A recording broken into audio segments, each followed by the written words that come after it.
δείξε.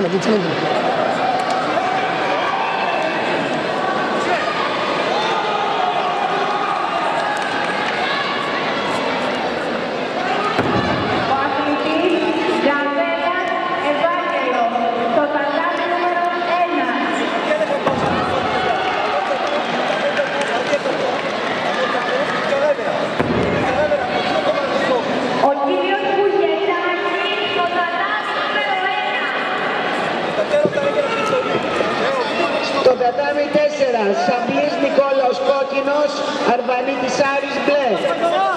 Και να ετοιμάζονται για τελικούς Σιρήνογλου Αναστάσιος από Μαρκόπουλο κόκκινος, Καλκανδής Γεώργιος από Λεύκαρο μπλε.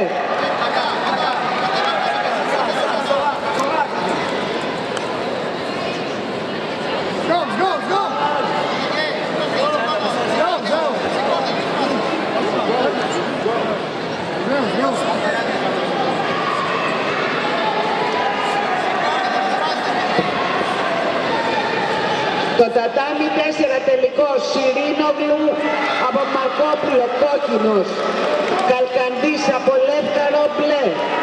Και να ετοιμάζονται Πολοπετράκης Πέτρος από Μαρκόπουλο κόκκινος, Αντωνόπουλος Ηλίας από Κάσπας μπλε.